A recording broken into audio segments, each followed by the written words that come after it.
Good morning, everybody. Well, what a week. The withdrawal agreement, uproar, resignations, and of course Theresa May in this very studio here in LBC giving her first reaction to it and taking your calls. So what have we learnt this week? Well, we've learnt that there's a draft text that's been agreed between the PM and the European Union. We've learnt that despite the resignations, Theresa May has vowed to fight on. We've learnt that Jeremy Corbyn believes he could get a better Brexit deal. We still have to find out whether 48 letters are in or not, and overnight we've heard that Zach Goldsmith and Bill Cash have added their names to the list, and Graham Brady, perhaps conveniently, wasn't in London on Friday, so we'll find out perhaps tomorrow on that. And over in Europe, quite big development as Angela Merkel for the first time stands up and says she wants a real, true European army. So a hell of a lot going on, and I'm joined this morning by prominent Remainer Mr Cambell. We're going to try and make sense of it all. We're going to try and understand what actually happened this week. We're then going to attempt to predict what will happen over the next few weeks. We'll take your calls all the way through the hour, and you can ring up and, within reason, ask Alistair anything you want. Now, you can call us on 0345 6060 973. You can text to 84850. You can tweet using the hashtag Farage and LBC at LBC, and of course Facebookers and Periscopers, you can watch us live and you can comment and ask questions on Facebook too. Alistair, good morning. Hello. Quite a week. Now, we've obviously, after all the drama, we've had both Jeremy Corbyn and Mrs May appearing with Sophie Ridge on Sky this morning. And let's just have a little listen to what both of the leaders have said this morning and see what our reaction to that is. Let's listen to Mrs May on Sky News saying what would happen if this deal gets voted down in Parliament. There's a process that Parliament will go through. If were it the case that the deal was lost, then the government would come back with their proposals for what the next step was. But we're not at that point. We're at the point of a week's further to go in the negotiation, when we have that agreement with the European Union at the EU Council and bring it back to the House of Commons. What I'm saying is I think every member of Parliament will want to look at the deal, but they'll want to ask themselves, how can I make sure that we deliver Brexit? And how can I do it in a way that's good for my constituents? And remember, there are those in the House of Commons who just want to stop Brexit. I believe it is essential for people's trust in politics and trust in Parliament that we deliver on Brexit for people. Now, I know you're a Labour man, but she didn't exactly sound to be fully in control there, did she, of it all? No, what was interesting was that she seems to be saying, having said in Parliament the other day, this is basically it. Mm-hmm. And to be honest, this is it as far as the Europeans are concerned. Oh, they're not going to renegotiate this, no, and you know, they've had 2.5 years messing around with this and being played around by Johnson and Davis and the rest of it. So, and yet, because she's obviously still worried about some of her ministers walking, she's sort of pretending that she can. And she's talking about these negotiations in the coming week. But I think what's extraordinary about what's going on at the moment is that she's actually being pretty dishonest about the nature of this deal, because she wants people like you, who are passionate for Brexit, to pretend that this is Brexit because we are going to be leaving the European Union, when actually it doesn't deliver on the sort of things that you've been wanting. And she wants people like me to think, well, actually, she's doing her best to stay as close as possible to the European Union and to minimise the economic damage that I think is going to be done by leaving. And she's ended up with the worst of all worlds. And what I find dishonest about it is that, so for example, the one bit where she was really vulnerable, I thought, in the interview, I didn't think it was a very good interview, to be honest, either side, but I thought the one bit where she was vulnerable was talking about this thing about the Northern Irish backstop, where she can't bring herself to say what is true, which is that the UK has surrendered the right to decide when, if it happens, that ends. I think you and I will agree on that. I'm afraid there's quite a lot we agree on, and in relation to the nature of the deal, because it shouldn't satisfy anybody who's a kind of hardcore Brexiteer, and it shouldn't satisfy a Remainer. And what she's trying to do is basically say, well, you've got people like you over there sort of extreme on one side. She would say people like hang me... on, I'm not gonna, hang on. When 17.4 million people vote for it, it's not extreme, is it? No, I think that you are extreme. No. I just want to be independent. And the 17.4 million didn't all vote for your vision of Brexit. So, but you've got you over there, and then she would say, this is her speaking now, you've got people like, me and the kind of, she said there are people there just who want to kind of thwart Brexit. Which you're one of. I am somebody who thinks this is a catastrophe for the country, and I believe that the Brexit now being offered is so far removed from what was promised in June 2016 that it should go back to the people. And I actually think, Nigel, Okay, well, I'll tell you what, on that point... Yeah. And actually, do you know what? As far as Mrs May's interview this morning is concerned, there isn't much more to say, really, is there? Because it wasn't very exciting. What about Jeremy Corbyn? Because he was on Sky News this morning, and he was asked this point about the second referendum, which I know you're incredibly passionate on having a second referendum, or as you call it, a people's vote. Let's just hear what Jeremy Corbyn had to say on that this morning. It's an option for the future, but it's not an option for today, because if we put a referendum tomorrow, what's it going to be on? The government must go back and renegotiate and see what it comes back with, and Parliament must look at that time. To do anything else now would be to ignore the reality of the situation, is that this government has had all this time to negotiate and hasn't really achieved anything. So it's an option for the future, is what the Labour leader's saying. Which is warmer than he's normally been. But I think what's interesting about that is he's basically saying the government screwed it up and we could do a better job. Mm-hmm. Now, that may or may not be true, but we are... The problem I think Labour has is that there are Theresa May has tried to square some circles, okay? And she can't square them. And nor would Labour be able to square them. We can't be in and out. No, that's right. And I think that's... Of course. So either we're leaving or we're not, and that's absolutely right. That's why I think... I mean, you presumably... I've heard you say, you presumably think that this deal that she's brought forward, I think you said, is worse than what we have. In many ways it is, which is why it's going to fail in the Commons, in my view. Okay, but if it's worse than what we have, and if... What she seems to be saying that... We're having to do this because the country voted for Brexit. But if even the most ardent Brexiteers, such as yourself, say this is worse than what we have, it begs the question, what is the point of leaving on this basis? Well, we're not going to leave on this basis. Right, I think what's become clear to me, Alistair, is I don't know what you think, but I don't think there's a cat's chance in hell of this deal getting through Parliament. I think it's unlikely, but I think we're in such mad times that I wouldn't take anything for granted. And I think the reason why I was disappointed in the interview, given that she's putting herself out there in this way, and we had all this stuff about her faith and the process and Graham Brady and letters and blah, blah, blah. The country has to be confronted with the reality of what this deal... It's not even a deal, by the way. This is the divorce agreement. Yeah. When she says we're delivering on open borders, etc. It's not even in the document. It's nonsense. No, I know that. And again, I think on this document we agree. But when Corbyn says that a referendum's not for now, in a sense he's right, isn't he? Because we're 131 days away from leaving the treaty. All right? There isn't time to organise a referendum, is there? There'd have to be an extension. Ah. And I believe there should be, because look, the other thing. So you're saying that Article 50, the date we leave the European Union, should be suspended? I think this process, if the country, look, what's absolutely clear about this is the country's not uniting, the cabinet's not uniting, Parliament's not uniting. So we should suspend Article 50. I believe that at some stage we will have to extend the process, because and you've got the Labour Party sort of sitting there saying, well, we want a general election. They're not going to get a general election. I think it's virtually impossible that this Parliament, particularly with the Fixed Term Parliament Act, is going to vote to have a general election. So there's a danger that in Labour pushing for that the whole time, we're going to run out of time. And this cliff edge, I know you think that's over-dramatising, but the no-deal Brexit, and let's be honest, no deal is a deal of sorts. It's just a very, very bad and dangerous deal.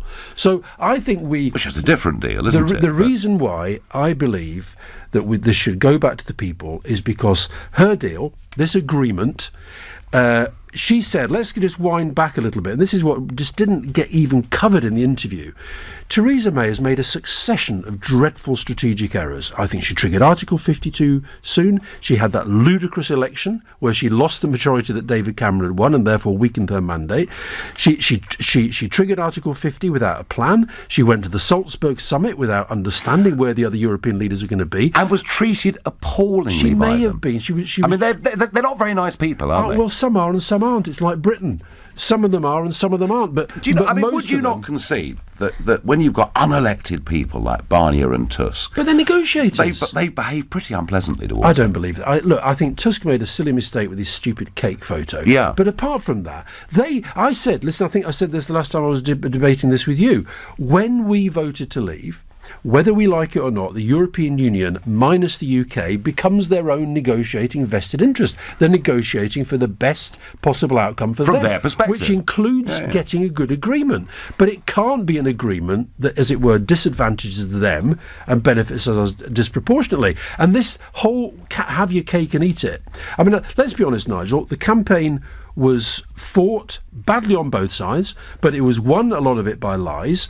No. Yes, it was. The Well, negotiations. I tell you what, Alistair. Wait a minute. No, there were lies. The £350 million a week was a lie. We will come to lies. We will come to lies in the hour, particularly about a European army and many other things. The negotiations have been conducted on the have cake and eat it fantasy, and now the reality is hitting home. The reality is there's no way of doing this.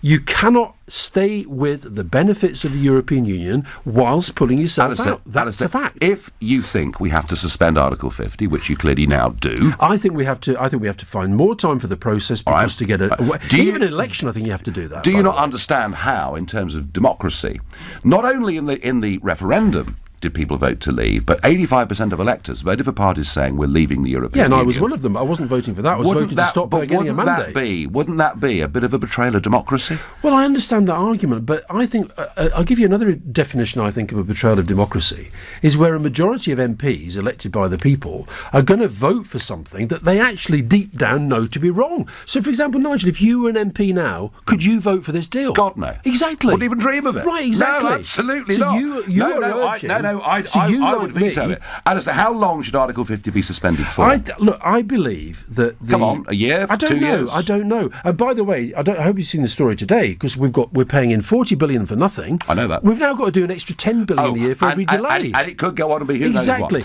So I think to get to a referendum, you have to have... I hope the deal is voted down. I make no bones about that, and I think you do as well. Totally. Right, but if it's voted down, Nigel, where does it go? We leave. No, you can't just leave. Now, I think, you folks, can't just leave without... you have to agree the process. I think we leave on what March does that 29th. mean, though? Well, we leave and we go to WTO rules, but there's a lot to do in a short space of time Absolutely. either way. Alistair Campbell that thinks way, Article by the 50... way, we definitely have an Irish border. You know that. We have Article an Irish 50, hard border. Alistair Campbell believes needs to be suspended.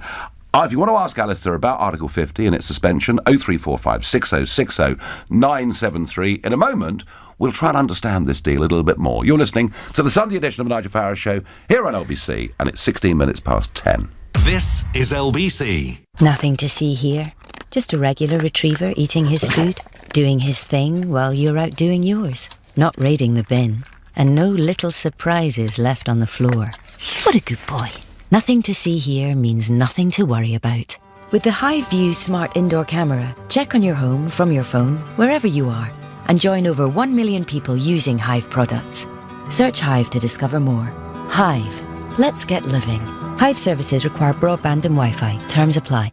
Get your share of Dubai right here in London. Dubai Land Apartments Dubai Property Show brings you the best of Dubai's real estate projects. From budget homes to luxury apartments, villas and beach properties all under one roof. Get exclusive deals, attend free seminars and learn about investing in Dubai. Visit the Dubai Property Show from 16th to 18th November at Olympia, London. Entry is free. For timings and pre-registration, visit DubaiPropertyShow.com. Platinum sponsors: Falcon City of Wonders, Nakil Properties and Shoba Realty.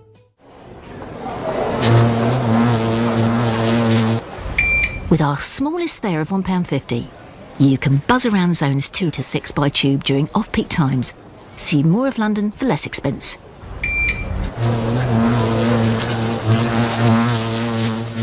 To the Mayor of London and TfL, every journey matters. £1.50 is an adult off-peak pay-as-you-go fare for a journey not going via Zone 1 on Tube, DLR and most London Overground services. You can play People's Postcode Lottery for just £10 a month, and winning postcodes are announced every single day. This December, there's even more prizes. Over £14 million is guaranteed to be won. Enter your postcode before midnight on the 22nd of November to play in the December draws at postcodelottery.co.uk. PPL manages lotteries on behalf of good causes. Players must be over 16. Terms and conditions apply. Please play responsibly. Someone's knocking at the door. Want to make Christmas extra special this year? Free inside Sunday's Mail on Sunday. Jamie Oliver's Christmas Recipe Magazine. 24 pages of scrumptious festive dishes. All your traditional Christmas favourites with a delicious Italian twist. Jamie Oliver's mouth-watering Christmas recipes. Free inside Sunday's Mail on Sunday. Plus, get £10 off at Lidl when you spend £40. Voucher inside the Mail on Sunday. Terms apply. See newspaper for details. Finance for Business is the specialist finance broker that offers variety, working with hundreds of lenders to complete your project. Experience with a team that knows finance inside and out. And dependability. They are with you, even beyond a deal. Bridging finance, development finance, commercial mortgages, whatever you need. Choose Finance for Business, because broking is the new banking. Visit awardwinningfinance.com. So today our most popular dishes are avocado on toast, or you can have avocado with chili on toast, or there's the avocado with chorizo on toast, or you might like the avocado on toast with peppers, or there's avocado on toast with salmon, or you could try out avocado on toast with lemon. And for those that don't follow the herd, the new Jaguar I-Pace, our award-winning all-electric vehicle. Jaguar, a breed apart. Leading Britain's conversation. LBC, The Nigel Farage Show. I'm joined by Mr Cambell, and thus far in this hour we've had a remarkable amount of agreement between us, because we both think that this deal, the withdrawal deal, is a pretty rotten deal and doesn't deliver on Brexit for anybody. Let's take a call. Let's go to David in Paddington. David, good morning. Morning. Alistair, what you just said, that there would be a hard border in the Irish Sea, a border in the Irish Sea and obviously the World Trade Agreement. How do you think that anyone in this country considers your opinion to have any weight whatsoever when you're considered by millions to be a war criminal? Sunday morning. That's nice. Well, there we are. I imagine that the reason why I constantly could spend my life in a studio is because the whole world agrees that my opinion is of no worth. You can either have a serious debate about the issues, or you can come on and just spray your abuse around. But I'm sure there are lots of people with more intelligent points to make. David, I tell you what, we're going to move on. I've got a question for you. It's come through by text. To Alistair, to what extent are we in this chaos because the electorate got it wrong, asks Michael. Well, look, I've said to you before, I do understand why people felt that they wanted to reject the status quo. As you know, I was against having the referendum in the first place, because I think referendums are very, very dangerous things to have. I do think that Project Lies beat Project Fear. Oh, we're coming to that, don't worry. Okay, Project Lies beat Project Fear. We're coming to that. 50 years of it. I think that the populist agenda, which you were such a big part of, prevailed, and now what's happened is it's not that the government is trying to make sense of the decision, and I think the reason I was so disappointed with the Prime Minister this morning, I think this is one of those moments where our political leaders have to tell the truth to the country, and the truth is she cannot deliver all. She was talking about the national interest, she was talking about this great economy we're going to have. She knows that this agreement is going to damage the economy. She promised that the future arrangements were going to be worked out by the time this agreement came up. They're not there. Why would this deal damage the economy when it changes nothing? No, I think it does change things, because I think not in economic terms it doesn't. Does it? No, it does, because I think what we're doing, we're withdrawing ourselves, and we're doing it in a way that I think is already signalling our decline. I was in Dublin yesterday, right, and I was at a rugby testimonial on the night before the game where Ireland had that amazing win. Yeah. But I was on the way to the airport, and the taxi driver He says, you know that place over there? And he points out the window, and there's this massive sort of new buildings going up. He says, we're calling this the Brexit building site. And these are companies that are already leaving the UK, relocating. I think, and that's happening. I would remind you, Alistair, that in the early 1990s, scores of British companies relocated to Dublin. Friends of mine went to Dublin. And they got burnt. Because corporation tax rates of 12.5% were rather attractive. No, but listen. So there are lots of reasons for companies moving around the place. Let's be honest, Nigel. People are leaving the UK economy not just because of the uncertainty, which is real, but because they realise this signals our own choice of our own decline. And I think that's one of the reasons why I think that when you and I were talking a minute ago, and you agree with me that this is not Brexit. Absolutely. You agree with me that it's a terrible agreement. This is basically vassal state stuff. Right. And that is the problem with it. In which case, you surely... Why wouldn't you actually say maybe the way to resolve this now is for your choice to go up against my choice? If you're like, no Brexit, my side, no deal, your side, and let's see where the public come out on that. We will, in this hour, get to predicting what happens if that vote No, but what's your view on that? I'm going to tell you in a minute. Jamie from Nottingham is my next caller. Jamie, good morning. Good morning. Question to Alistair. Would Alistair agree that the deal that Theresa May's putting on the table is worse than a WTO deal? Okay. No, probably not. But I do think that, you see, there are two massive problems with her agreement. And let's be honest, this is not the deal, by the way. This is the divorce bill. This is what we're going to pay in, and it's some of the arrangements will then be made. And we leave... By the time we're out on this agreement to negotiate the future, we've lost all the levers. I mean, it's been a pretty weak, badly handled negotiation anyway, but we lose all the levers. So, no, I think it may be marginally better, but it's not that much better, to be honest. And the point is, she keeps saying that this is the national interest. How can it be in the national interest for her to do something which, by her own admission, to be fair to her, I think she has tried her best, but she will not answer the direct question whether this is going to make the country richer or poorer. Because she knows it's going to make us poorer. We've actually lost more sovereignty with this deal than we currently have. Because at least under Lisbon, which I hated and we should have had a referendum on, but at least under Lisbon, we're able, under Article 50, to announce we're going to leave. What she signed us up to is a former customs union that without their permission we could never leave. So I think we agree on that. Jamie, thank you for your call. So we've lost control. Even more. Yeah, even more. Exactly. So how can anybody support and that's why I'm against the deal. Jamie's point was interesting, though, because no deal is better than a bad deal was a phrase that I came up with a couple of weeks before the referendum itself. And Mrs May then started to parrot that, but without ever meaning it. What she's now saying is a bad deal is better than no deal. And Liam Fox is staying the same. I know he is. So listen, what was Boris saying when you met him? Oh, well, I didn't really meet him. We were in the same restaurant, but... I see. It wasn't a secret dinner. No. And Stanley Johnson, his dad, was sitting in that chair where you are 3 weeks ago. So I was in a restaurant on Thursday night. Boris was in the next room. Oh, I see. So it wasn't the great conspiracy that it's been painted out to be. Sorry, my phone's going. What did you talk about? Are you on the same page with him?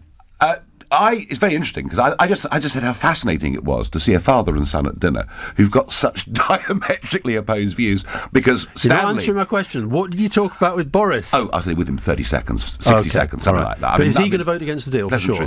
Oh, do you know what? I didn't ask him that, but I think if Boris was not to vote against the deal, I think his credibility would be shredded. So I'm pretty certain that he will. Well, it's not very shredded now. That's a matter of... Now, I tell you what is interesting, Alistair, is that, and you mentioned this a few minutes ago, you talked about the status quo. That, we on the Brexit side wanted to bust the status quo, absolutely, and you on the Remain side wanted to defend the status quo, and yet... No, but I'm not defending the status quo. I want to remain But and I'll tell you what's really interesting. Let's just have a look at the kind of things that have been said in Brussels this week. This week's been a big week in Europe, and no one's noticed here because, obviously, of our own problems. You've had France's finance minister calling for the EU to become a powerful new empire to rival the US and China.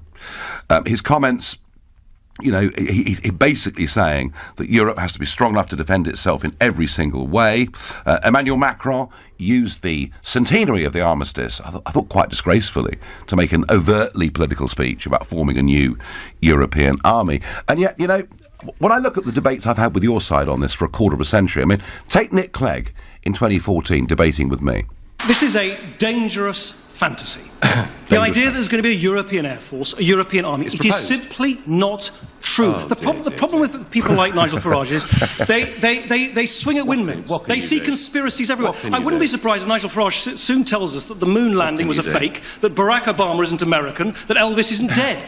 You know, it is not going to happen. So there we are. That was Nick Clegg on saying, no. There's no European army. The European Union is going to stay as it is. I mean, take Antonio Tajani, the President of the European Parliament. This was him this week in Strasbourg. European Parliament want more power. More power. On the budget, we want to increase the budget from 1.1 to 1.3. We want own resources. We need also a European foreign policy with an European defence. This is very important for us. This is very important for the future of the European Union. So it's more money, it's more power, it's becoming a big global player in military terms. And just to sort of cap it all off, and I wasn't sure I'd ever hear this from a German chancellor, but Angela Merkel was in Strasbourg in the European Parliament on Tuesday. This is what she said. What we should do, and this is really important if we look at the developments of the past years, we have to work on a vision of one day creating a real, true European army. You see, Alistair, right from the moment of the 1975 referendum, when my parents' generation were told, don't worry, little heads, this is just about trade, it won't impact on sovereignty at all, this is an economic club, it's not ever going to be a political union, all the way through to the day the European Constitution was launched. I was there, Giscard d'Estaing, saying with this document we become a global superpower. On the same day, the Europe Minister for Labour, Peter Hain, described it as a little tidying up exercise. And then we go on to one of the big debates in the referendum about what kind of European Union is this and where's it going. And your side gave us the impression nothing much is going to change. I was called a dangerous fantasist. And now we hear they want to expand. They want to get rid of veto on foreign policy. Some do and some don't. Hang on. You've got the President of France, the Chancellor of Germany, the President of the European Commission. Every one of the 5 presidents is now saying there'll be no veto in future on foreign policy, and we're going to have a European army. Do you accept that actually what would have been more honest for 50 years is if your side of the debate told us it's going to be a United States of Europe? Look, there's 2 things here. The first to say is I do believe that you could argue about the way that Macron phrased it and with Trump arriving and all that, but the point he was making is that the way the world is developing with these, China's going to be the dominant power of certainly the next few decades, India rising, Russia reasserting itself. America, frankly, with Trump, let's be frank about this, I know you might disagree, but a lot of people feeling that America will be less reliable in relation to European security, that there is an argument about the extent to which European foreign and defence policy continues to develop in the way that it is. And by the way, I know a lot of people in the military, as I'm sure you do, and I think that our defence chiefs are actually really, really worried about the damage that Brexit is going to do to our security because we pull ourselves out of European defence structures. I think they're more worried about NATO and what may happen to that. No, but NATO, but nobody's saying we're undermining NATO in this. No man can have 2 masters. No, Nigel, this is where you're wrong. You can be part of different international organisations. When Macron says that we have to have a European army to defend against our enemies, and he didn't say that. He didn't say that. Well, I can assure you, Mr. Verhofstadt did this week. I was there. I listened to him. Mr. Verhofstadt is a total federalist. I'll give you that. Macron is not. Do you think the USA could pose a threat to us? No, I don't think he's saying they pose a threat in the same way as China. He was saying they're not as reliable. Angela Merkel. Listen, Angela Merkel, her whole life, her whole politics, she has said that there are 2 fundamental tenets. She will never criticise. She's very, very pro-Israel for pretty obvious reasons, the history, and she's very, very pro-American. But even she has said, and listen, there's evidence for it, that America at the moment is not our most reliable ally. I tell you what, Trump will continue to pay for the lion's share of NATO, provided we pay our 2%. Yes, but you can't have it both ways, Nigel. You're right. You can't. No, wait a minute. You can't have American support and not pay 2%. No, exactly. So why don't they all pay 2%? And they will continue. I agree with that. Listen, they're not doing it. They're not doing it. But as they understand that there is a greater responsibility on them to provide for their own defence, and they're doing that within the context of European politics, why should you criticise that if it means spending more on defence? I was told no European army. Now they're telling us that there's going to be one. No, some are. You're listening to the Sunday edition of the Nigel Farage Show. It's now 10:33. We're late. Time for the news with Philip Chrysikos. Jeremy Corbyn is calling on Theresa May to renegotiate her draft Brexit deal with the European Union, adding another referendum is not an option for today. It's as the Prime Minister insists she can't sign up to a legal text until the UK has left in March. Prominent Remainer Mr Cambell has told Nigel neither Mrs May or Mr Corbyn are making sense. Theresa May has tried to square some circles, and she can't square them, and nor would Labour be able to square them. We can't be in and out. She seems to be saying we're having to do this because the country voted for Brexit. But if even the most ardent Brexiteers, such as yourself, say this is worse than what we have, it begs the question, what is the point of leaving on this basis? One other headline this half hour, 5 more bodies have been found among the rubble of the Northern California wildfires, bringing the total number of people dead to 76. Officials say 1,300 others are missing. LBC weather, dry and sunny, breezy across the south, a high of 11 degrees. This is LBC. Want to make Christmas extra special this year? Free inside Sunday's Mail on Sunday. Jamie Oliver's Christmas Recipe Magazine. 24 pages of scrumptious festive dishes, all your traditional Christmas favourites, with a delicious Italian twist. Jamie Oliver's mouth-watering Christmas recipes. Free inside Sunday's Mail on Sunday. Plus, get £10 off at Lidl when you spend £40. Voucher inside the Mail on Sunday. Terms apply. See newspaper for details. Where are we? The New Forest. But I thought we only had the Mini Countryman booked for a test drive. We can't stay here. We're not going to. This isn't exactly what I meant. Relax. With Mini's new 48-hour test drive, you can use the Countryman for exactly what it's built for. Exploring. Plus, it's an SUV, the largest Mini in the range, so you can pack loads more in. Great. Where next? Well, you know how you've always wanted to try kayaking? The Mini Countryman 48-hour test drive. Visit mini.co.uk to book yours. Mini. Who's in? Test drive subject to status and availability. Terms and conditions apply. Participating Mini retailers only. You're on the touchline, freezing. And as your little girl glides across the pitch and scores in the top corner, you think, I can't feel my toes. You take out your phone, tap the Hive app and adjust the smart thermostat to make sure it's nice and cosy when you get home. Join over 1 million people using Hive products and you could save up to £130 per year on your heating bill. Search Hive to discover more. Hive. Let's get living. Hive services require broadband. Terms apply. Did you know you can get real-time updates to find out when your bus is due? There are loads of mobile apps available, powered by TfL data, or you can visit our website, all of which make it easier than ever to plan your journey. Running for the bus may soon be a thing of the past. Search TfL improvements. To the Mayor of London and TfL, every journey matters. Hello, Jan here. Bonjour everyone. Hi, it's Claire. Hey, Monica.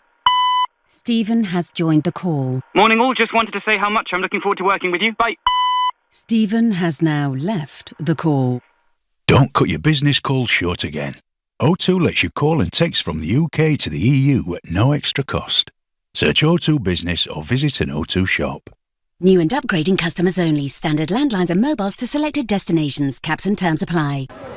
For hundreds of years, Indian food has been about sharing great food with the people you love. For over 5 years, Manjal Restaurant have brought North and South India together in the heart of London. And due to its success, now we've come to Chigwell Loughton. Experience the essence of India and make memories with Manjal. Book now at manjalrestaurant.com. Where's my debit card? Is it in my right pocket? My left pocket? Did I leave it in the bedroom? Maybe it's under the bed. Maybe the kids took it. And if they took it, then it's probably going to be flushed down the toilet by now. Wouldn't it be great if you could press pause on the card panic? Well, now you can. With the Lloyds Bank mobile banking app, you can freeze certain transactions on your Visa debit card until you find it. Oh, there it is. Lloyds Bank, by your side. Mobile banking app available to UK personal internet banking customers with an iPhone or Android device. T's and C's apply. Leading Britain's conversation, The Nigel Farage Show. Tweet at LBC using the hashtag Farage on LBC. A Comrades opinion poll published this morning in the Sunday Mirror and the Sunday Express shows a little bit of a change in the last few days. Conservatives down 3, Labour unchanged, UKIP up 2. Interestingly, Labour now a 4-point lead. And actually, if you think about it, that field work was done just 24 hours after the announcement of this deal. I have a feeling amongst Conservative Leave voters, she is in a lot of trouble. Now, I've got Mark on Twitter, I've got Nick on text asking me about the 350 million a week. Mrs May responded to this with Nick Ferrari on Friday morning. Let's just have a listen. We've set out that we'll be putting more money into the NHS over the next 5 years, and it will mean £394 million more a week going into our National Health Service. We believe that's important. And that's, the NHS is going to produce a 10-year plan so that we can really look to ensure that we're securing the future of the NHS, which is, an institution that is not only loved by everybody up and down the country, but really does fantastic work day in and day out. Was Boris Johnson right to have stood by that bus 2 and a bit years ago? Well, this is a commitment that the government is making now. Yes, we can get some money back from the European Union, but actually it's 394. So he was right to stand by the bus. It's 394 million that we will be putting into the NHS per week. Well, there you are, Boris. Boris was right then. No, I wish I'd supported him now because I wasn't part of that. I've missed out in every way on this. I really did miss the bus on this one. You did. I mean, I'll tell you what. The idea that this is to do with Brexit, they've decided to put more money into the health service because the health service needs more money. The idea this is some kind of Brexit dividend. 390. That's marvellous, isn't it? It's just another lie. The bus you should be watching, Nigel, and that Tory MPs should be watching, and Labour MPs, is the one from OFOC, Our Future, Our Choice, that is touring the country, going to see MPs and young people. One of the best things about this campaign has actually been that young people, I think, are getting more engaged in this, and they're out there saying to these MPs, if you really in your heart don't believe that this agreement is good for the country, you have to vote it down. No, so we're agreed again. We're going to come to that. You're still going to tell me what you get. Don't worry about that. Good. Don't worry about that. Not All one right. little bit.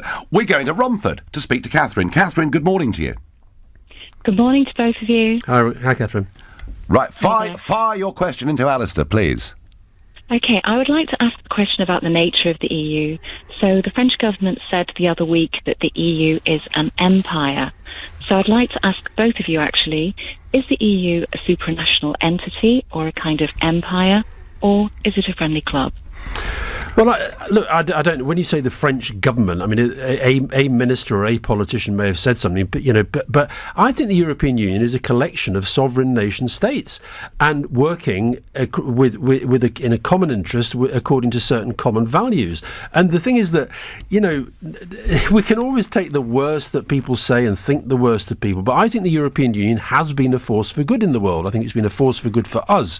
And what's really interesting about about people like Nigel and Jacob Rees-Mogg and Boris Johnson and their opposition to this agreement, as Nigel said earlier, they're saying it's giving us less sovereignty.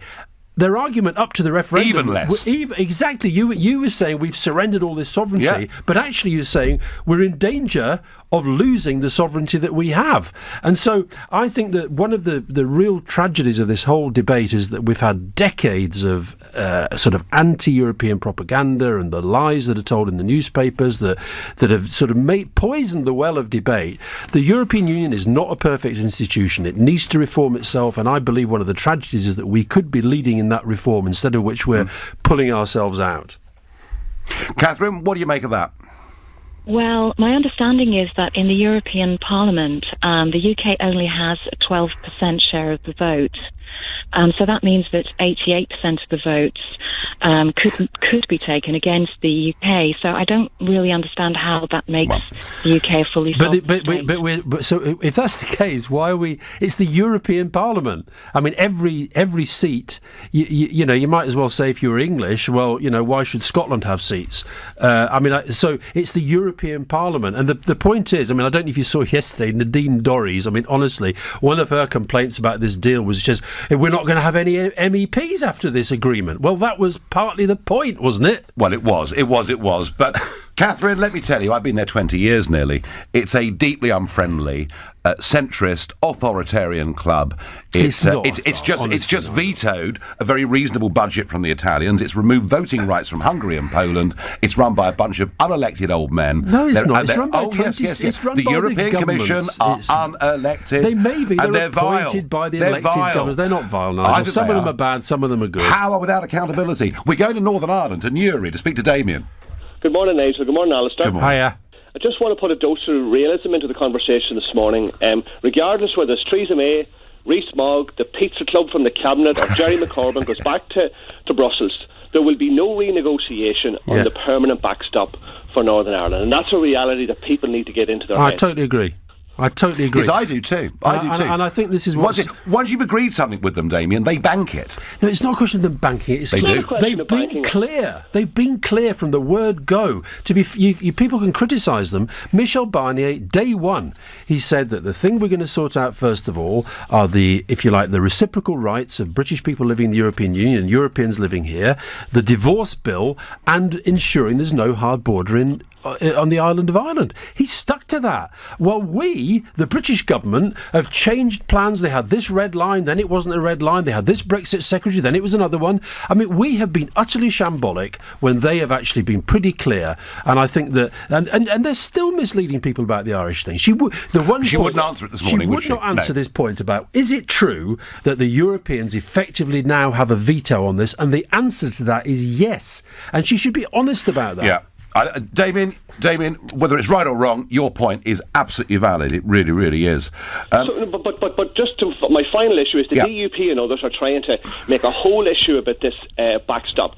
Every sector in Northern Ireland, from agriculture, manufacturing, business, is backing the backstop. It's our insurance policy, and that's going to be in place regardless of who's in government. Well, the issue, Damien, is that of whether we need a hard border. And I think, when I listen to David Trimble and people who were very much involved with you guys with the agreement back in 1998, there are all sorts of ways. There is not going to be a hard border coming back, whatever happens. But there with has Brexit. to be if we're on WTO. There has to be. No, there does not. Because it does, Nigel. Do you know, I tell you something, all those containers coming into Southampton and Felixstowe right now, there isn't some little fella checking every one of those containers. That may be the case. We will come back to this. Ireland is not we will Southampton. come back to this. You're listening to the Sunday edition of Nigel Farage Show here on LBC, and it's 10:45. As Britain faces up to its future, LBC puts your questions to the Prime Minister. Leader of the DUP says they're ready to withdraw support unless there's a change of Prime Minister. Are you aware of this? They've raised some concerns with us, and yes, we're looking at those. I'm a local councillor. Please, Prime Minister, tell me, why do you think you should stay on as PM? I respectfully ask you to stand down to allow someone from the Brexit camp to take the lead. We're leaving the European Union on the 29th of March. I'm doing my job. I'm bringing back what I believe to be the best deal for Britain, and MPs will then do their job. Leading Britain's conversation. LBC. Join Clive Bull every Sunday evening from 6 for the Consumer Hour on LBC. Is this a common problem, the disputes over whether something arrived and the couriers and who's responsible? When you order anything online, the delivery company is contracted by the retailer, and the retailer is responsible for that order all the way up to the point where it's delivered to you. So if it goes missing in delivery, the retailer is responsible. The Consumer Hour on LBC with Which, impartial advice, investigations and reviews. Keep questioning. With hands-free keycard and 16-inch alloy wheels as standard, the Renault Clio is guaranteed to turn more than a few heads this season. Get the autumn look from as little as £179 deposit and £179 a month with 0% APR finance. Get your quote today. Search Clio offer.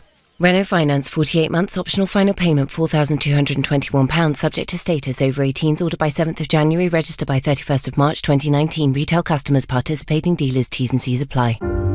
At Boots, we want to help you be protected against flu. If you're over 65, pregnant, have certain medical conditions or are a carer, you can get a free NHS flu jab. Book your free NHS flu vaccination in-store, on our app, or at boots.com/flu. Boots, let's feel good. England and Wales only, funded by the NHS, subject to eligibility criteria, all bookings subject to stock and pharmacist availability. Ask your pharmacy team for details. When you build your own website with GoDaddy Website Builder, you've got all the tools you need to make your idea real and get yourself noticed. Improve your rank on search engines, reach out to your customers with email marketing, take online appointments, boost your social media presence. And best of all, you can build and edit your site from any device, which means wherever you are right now, you could also be building your website and making your own way. Unless you're driving, in which case you should pull over first. Try Website Builder for free at godaddy.co.uk. Get a smart meter, and if you're on prepay, conveniently see how much credit you have left, and top up online or on your phone. So instead of running to the shop, you could play the banjo, fry up a fry-up, ride a horse, or a centaur. Tap dance like nobody's watching. Teach your old dog new tricks. Or quite simply, make crumpets great again. Save your energy for literally anything else. Contact your energy supplier about getting your smart meter at no extra cost. From the campaign for a smarter Britain. Available in England, Scotland and Wales by 2020. Features and smart meters available with selected energy suppliers. Savings require customer action and eligibility may vary. Expecting guests? Tatty toilet? Flush it with B&Q. Our palmy toilet seats are just £15, and with 7 colours to choose from, they're perfect for showing your loo some festive love. So to get Christmas ready with everyday low prices, you can do it when you B&Q it. If you started your own furniture store today, I doubt you'd call it Fish Pools. But if the year was 1899 and your name was Ernest Fishpool, well, it was, and he did. Today, Fish Pools in Waltham Cross is one of the largest furniture stores in the southeast with a huge range of modern and classic styles. There's up to 25% off across the store, but hurry, offers end soon. See it all at fishpools.co.uk. That's a website, Ernest. The Nigel Farage Show on LBC. Early snapshots on the public opinion in terms of this withdrawal agreement show 49% totally opposed, that's according to Survation, and 27% totally support, with a lot of people not yet quite made their minds up on this, unsurprisingly. Let's go to Milan, who's calling from Chiswick. Good morning to you. Morning both. So outside of the lies and nonsense from the Leave campaign, Alistair, do you agree that the reason we're in this mess now is because Brexiteers cannot decide whether they want complete independence to make your own rules and import whatever goods, or frictionless trade with the EU? You cannot have both. That's pure fantasy. Well, that's the square that can't be circled, and that's the one that she is still pretending that you can have, and you can't. And so I completely agree with you. And it's not just the Brexiteers who I think are being dishonest about this, but I think the government are as well. So all that stuff she came up with this morning about the national interest and, great schools, and we're going to have more money for this and more money for that, it's a total nonsense. So I completely agree with you, yeah. Well, Milan, there we are. You've got total agreement on that. You might not get it from me, but you've got total agreement with Alistair. We're going to crack on. Could Jeremy Corbyn have made a better job of this? Of the negotiations? Yeah. I don't know. I mean, in the end, I mean, it's, I guess Keir Starmer would have led a Labour negotiating team. But I do feel, and I've felt right from the word go, that the Labour Party has been too much sort of, kind of in the tide of this, rather than Sophie Ridge put the point to Jeremy Corbyn this morning. He's a leader. He's the leader of the opposition, and leadership means, I think, just the same as the government have not confronted the public with the truth about what needs to be done, nor is the Labour Party, because I understand why they're sitting there hoping there might be a general election, because it's hard to see this lot being re-elected. But ultimately, this is the biggest issue of our lives. It's the biggest issue of our lifetime, and I think all leaders have to stand up and what they say what they really think. Now, Jeremy's, you've known him for a long time. I've known him for a long time. He's not in the same place as I am on Europe. But ultimately, when I hear them talk about a jobs-first Brexit, or, I don't think there is one. When I hear them say we'll renegotiate something better, in the 3 months that we've got left? I mean, how? So that's why I do think this at some stage has to go back to the people. Is this what you meant by Brexit? Is this what you meant by Brexit? In which case, both you and I would vote against it. Let's just have a think about this, and let's try and make some predictions. Not easy, I know, but let's have a go.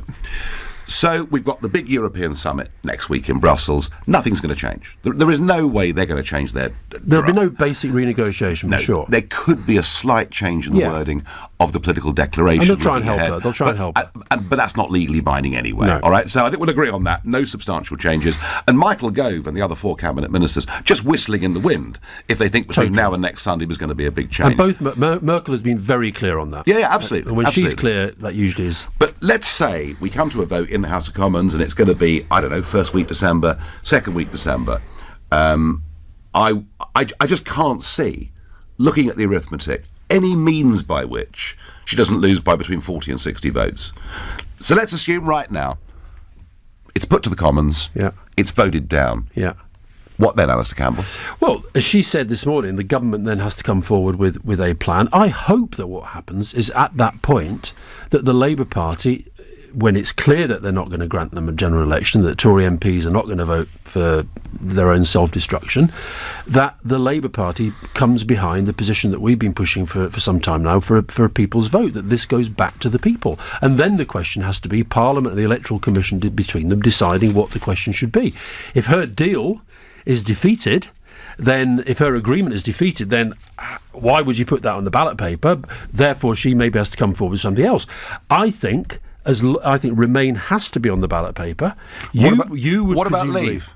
Well, Leave, she would say what she's got is Leave. I agree. No. Right, but that's what I'm saying. So let me say this. But Alistair, if we had a referendum, a wholly dishonest referendum that said you accept Mrs May's form of servitude or you Remain. Yeah, but we're having a dishonest choice now. She's saying you either have her deal. Wait a minute. You cannot have a referendum on that. I couldn't vote.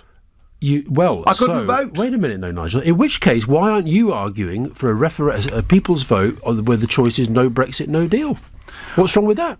Well, I'm not arguing for a second referendum because we've had one. No, I know, but why? But let's keep the speculation going. Yeah. Let's go to James in Islington. James, good morning. Good morning, gentlemen. I would like to ask Alistair, if there was a second referendum, what would the precise wording of his question be? Well, and at this stage, I can't give you an answer to that. I can tell you what I would like it to be. I would like it to be Remain against some form of Leave that had been agreed by Parliament. But that looks to me like it's not going to happen. So it may be, I know that Vernon Bognador, a constitutional expert, and Dominic Grieve, they've both set out a sort of different two-stage processes that you could do.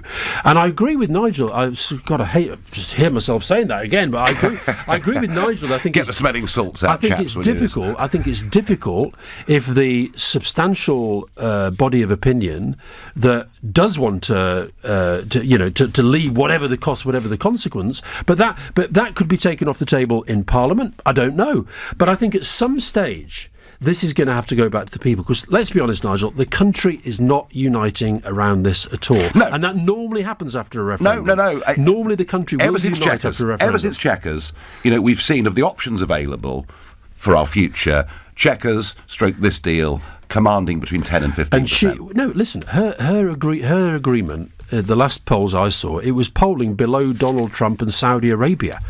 So, it's not very, very popular. No. And what's more, I think I do believe that the public, if they felt this was a real choice, and she let the cat out of the bag the other day, she did say, I don't think she meant to say it, she did say there were three possible outcomes. There's no deal, there's her deal, or there's no Brexit. Yeah, which was disgraceful. To try and say, really, unless you have my deal, there's no Brexit. We've never heard that as well. Before. That is utterly disgraceful. James, if we had a second referendum, I hope we won't. I would like the question to be, do you wish to be an independent country? Yes or no? But that, Nigel, that is not a question. That is not a question. No, it is because... I can say yes to that. I can say yes to that because we are an independent country. Well, no, not if we're governed by the European Court. Not if our laws are made somewhere else. Not if we can't control our borders. Not if we can't catch our own fish. Come on. But if it was Remain, if it was... You've said that this deal is worse than staying in. Yep. So if that is the choice, would you stay in? No, I want to get rid of this deal. But I will tell you in a minute what I really want to see. Okay. What I really want to see. Right. Ian in Holborn. You sounded like Spice Girl. Good morning. Morning, Ian. Good morning, everybody. Look, it's clear to me, and I think many people, this deal's dead, and the government is dead in the sense that they're just a sort of zombie walking. The Tory party are in such disarray. They're never going to be able to pull it together in the next few months. So for me, general election or another vote is obviously the way forward. But what I'm curious about, want to know, is what people think, what Alistair thinks, whether if Labour were to win a general election, whether they could get it together to deliver something that's sensible, like the Norway deal. I mean, look, I'd like to think anybody could do better than these negotiations have gone, but I've said several times on this in the last hour that I think there are circles that can't be squared. And so you have to make that fundamental choice. The trade-off has always been sovereignty, but now we know that the Brexiteers admit that we actually have always had sovereignty, it's just that they would like more of it, or damage to trade and your economy. And so I would like the Labour Party to be much more full-throated in actually confronting the public with the truth about what this represents. And the thing is, here's the thing about a general election is about everything. It's about every single issue. I do think now, even though I'm not really in favour of referendums, I think the referendum having delivered the vote that it did in June 2016, I don't believe that can just be undone by an election. I think it has to be another referendum. Well, Alistair, I'll tell you what I want. I want May gone. I want her gone. Yeah, but then what is it? No, it's very easy. I want a Brexiteer It's in not charge. easy, Nigel. This is the problem. You've told the country for years it's easy. It's not easy. I want a Brexiteer in charge. I want that Brexiteer to say, look, we're clearly wasting our time with these people. We're going to leave next March on a WTO deal. And we're going to get... Right, so you want no deal? We want no deal. You want no deal? I believe in those circumstances... You want chaos, you want catastrophe. I believe it. No. Yeah, As I say, you want chaos. Look at you China, you want look at Kent to be a lorry park. And you want the planes not to fly. Oh, we've had plenty of lorry parks in Kent. As members of the EU, I can promise you. I want that. I believe the country would rally behind a leader that gave a clear vision of what they wanted. They won't, though. It's fantasy, Nigel. And it's fantasy. If the risk was of that... So who is it? Is it Boris Johnson? If the risk of that was Parliament who is it? overturning the EU Withdrawal Act Who's your Prime Minister? and forcing a second referendum... Who's your Prime Minister? That risk... Who's your Prime Minister? I'd rather take that risk Who's your Prime than accept Minister? this deal. Who's your Prime Minister? I could get someone off the street to do a better job. Well, to do a better job. You've got to come from Parliament, Nigel. Alistair, we're out of time. OK. We are out of time. Right, well, you've been listening to the Nigel Farage show. We've really had a good debate, I think, here. And we're going to debate in the next hour. Would Jeremy Corbyn be able to negotiate a better deal? I mean, he's up in the polls, he's at 40%, he's 4 points Listen, Labour should be 20 ahead. Well, I agree with that too. Do we have faith in him? We're also going to have David Wooding in, the political editor from The Sun on Sunday, who of course have been supporting Brexit and supporting Theresa May, to see how long that can continue and how long that can last. So please, could Corbyn do a better job? 0345 6060 973.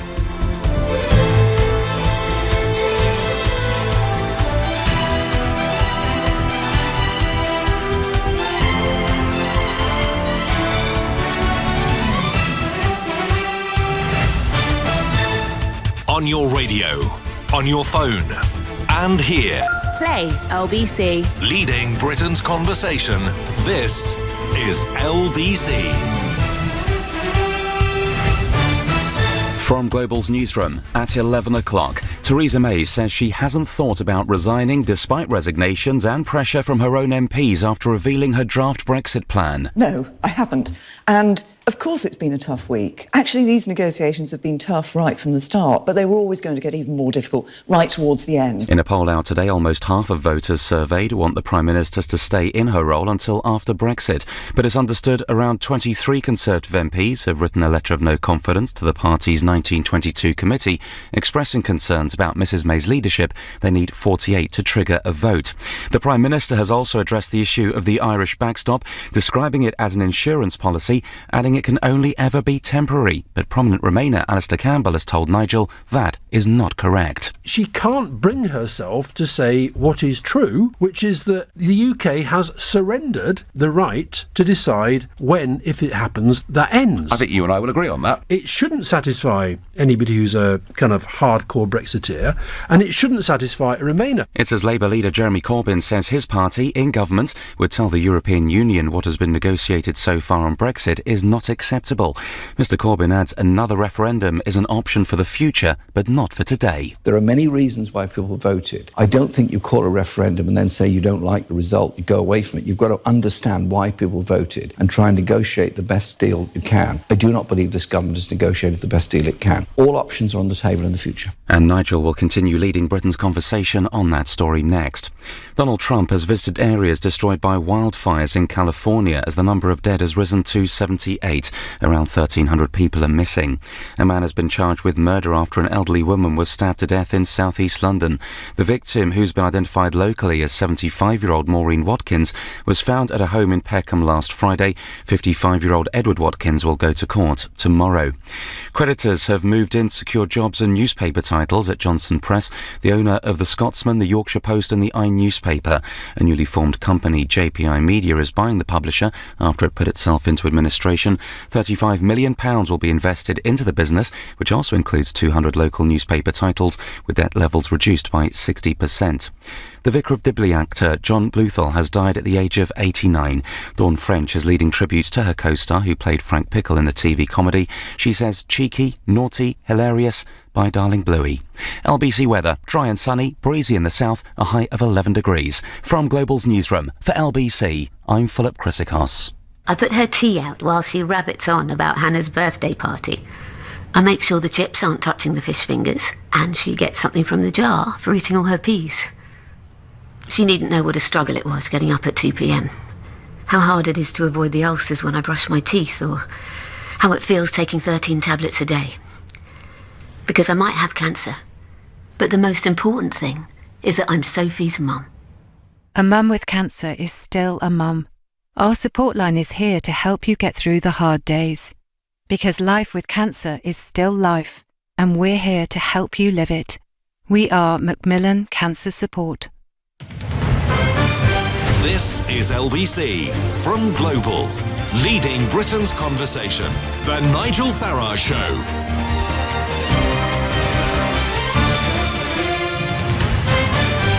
So Jeremy Corbyn up in the polls, out on the television being interviewed, and he's basically saying that he thinks he could negotiate a better deal in the next 3 months than the Conservatives have been able to do in the last 2.5 years. Here was Jeremy Corbyn being interviewed by Sophie Ridge on Sky News this morning. It's an option for the future, but it's not an option for today, because if we've got a referendum tomorrow, what's it going to be on? The government must go back and renegotiate and see what it comes back with, and Parliament must look at that time. To do anything else now would be to ignore the reality of the situation, is that this government has had all this time to negotiate and hasn't really achieved anything.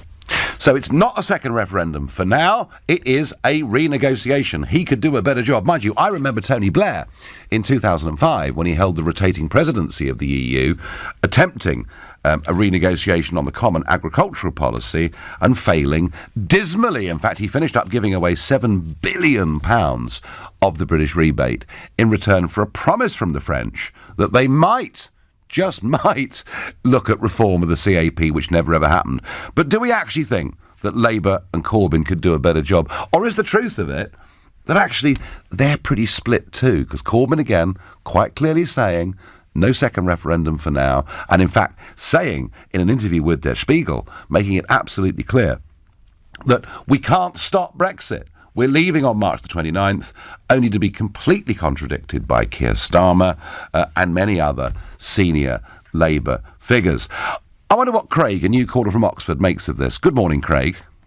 Morning, Nigel. It's a pleasure. Well, thank you for coming on. I mean, do you think Corbyn would do a better job than Mrs May?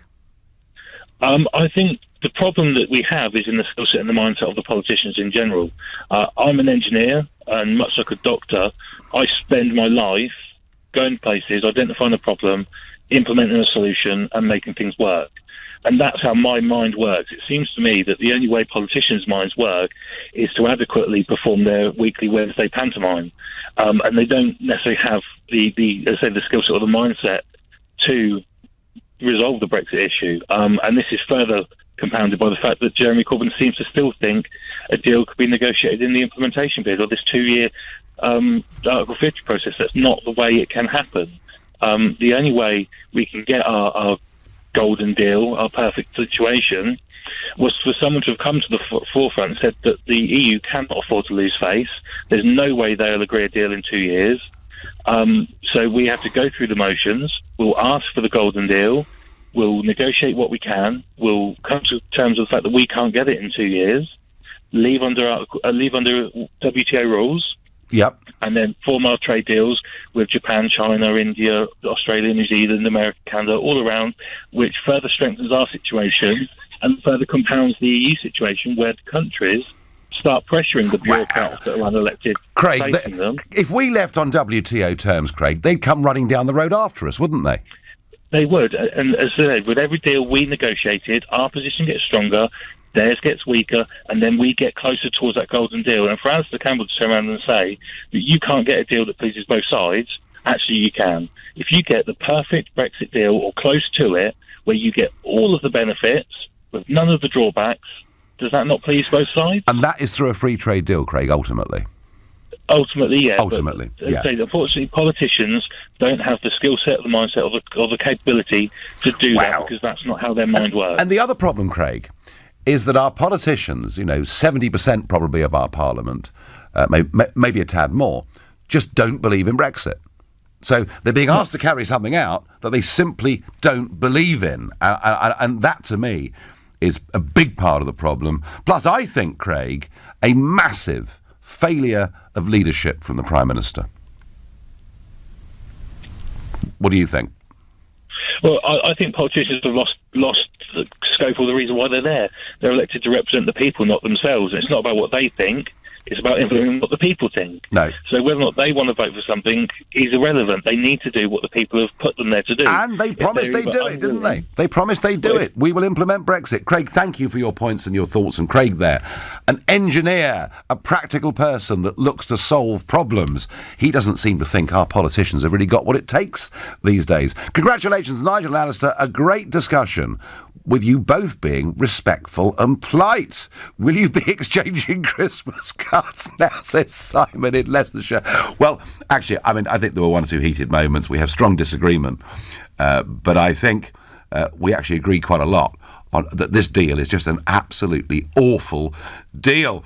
Definitely yes, Nigel. Mr Corbyn should be given the chance, and a general election should now be called. Well, if and when this vote is lost in Parliament, which I believe it will be within the next 2 to 3 weeks, there will be calls for a general election. But looking at those opinion polls that I read out this morning, I can't see Mrs May, or if she's gone an interim leader or whatever it may be, I can't see them being very keen on calling a general election. And Mary says Corbyn would be just as bad as Mrs May. Maybe, folks, the truth is that with Barnier and Juncker and Tusk, actually, we're wasting our time trying to get a sensible deal out of people who want to punish us because they're really scared that the Italians and others might do the same thing. Valerie is calling from Islington. Good morning, Valerie. Good morning, Nigel. This is the first time I'm to your show. Well, welcome. I've often listened to you, and you're very passionate about what you want to do and what all of us should do.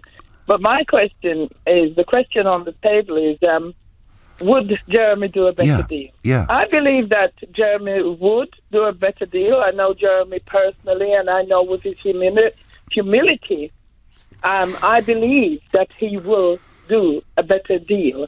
Obviously, Theresa May is, she's tried, and that failed. And I think that given the chance, Jeremy would definitely do a better deal. Valerie, is he your MP? He is my MP. Yep.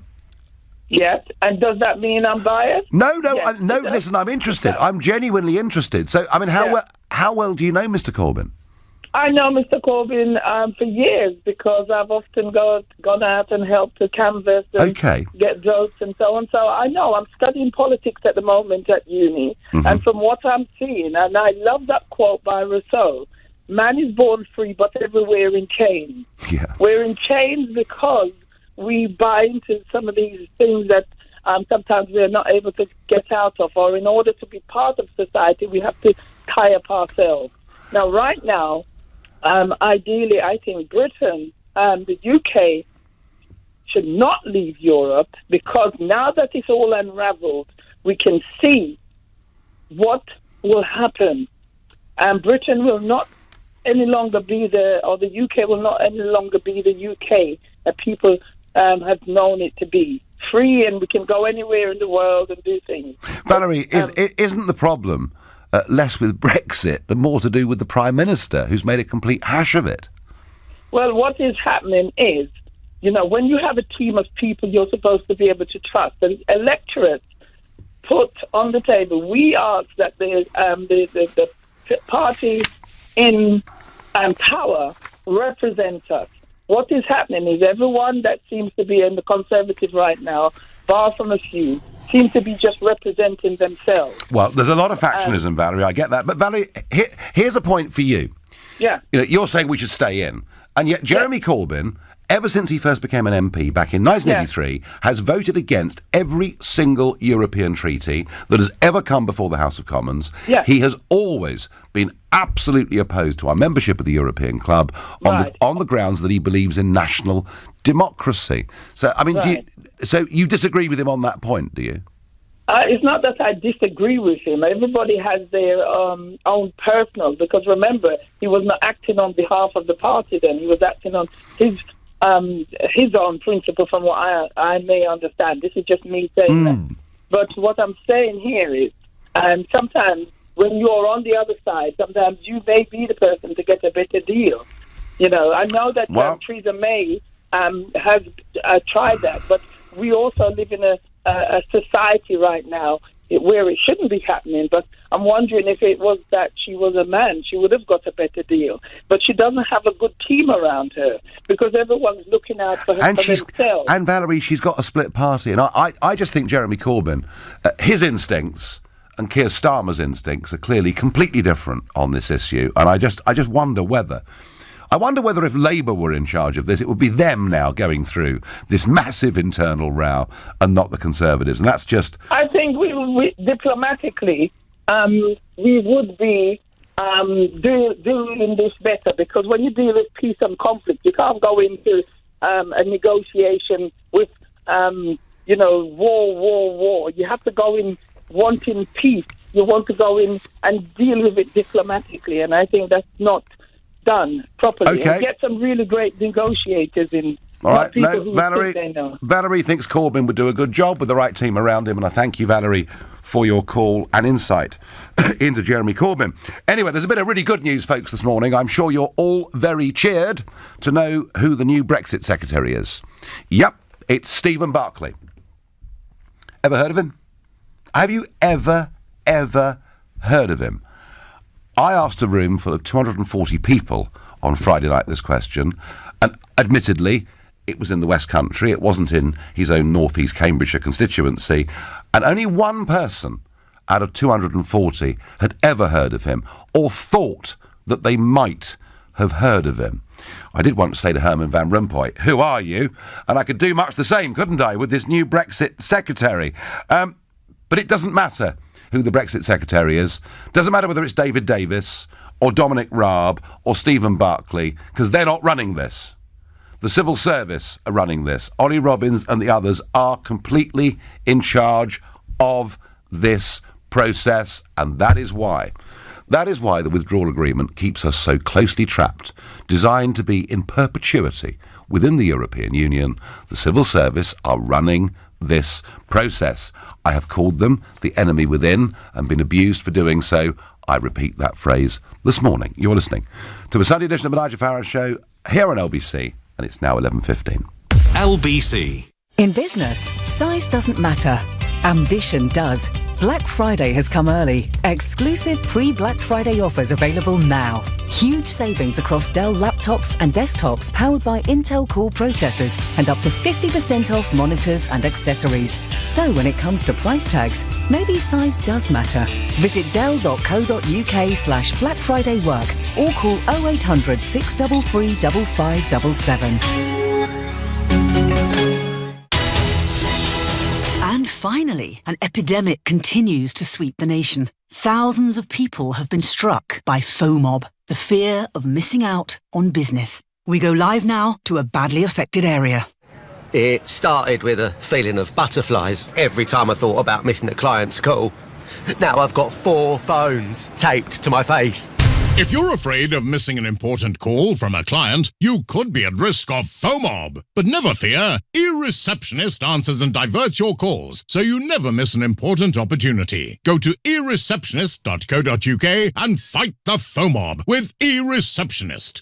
Sorry, Mrs Mills. Your boiler needs replacing. Oh no, what would you recommend? Well, I see you've got a Bosch washing machine. Yes, it's never let me down. Exactly. I'd recommend a Worcester Bosch Green Star 29 CDI.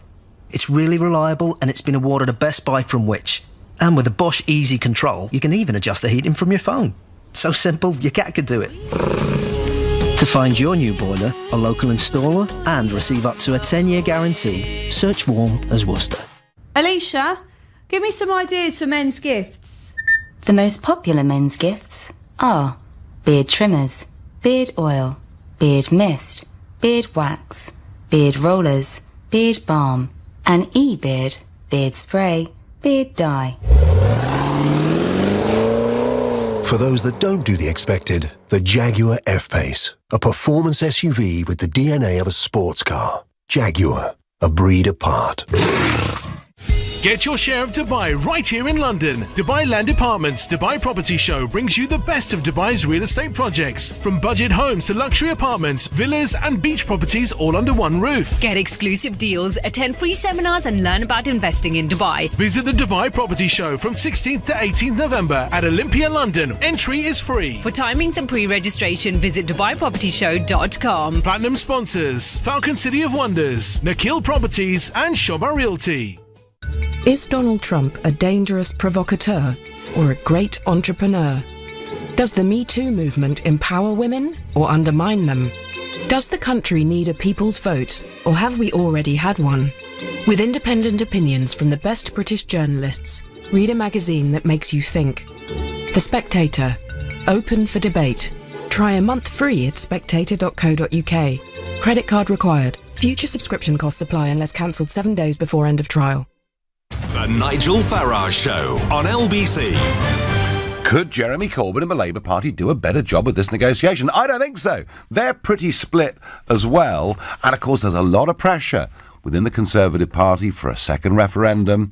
Quite a lot of people in Momentum, I've got the impression that they just don't want to leave at all. Nigel, if Corbyn got in, Brexit would be off the table because of Momentum, suggests Chris in Darlington.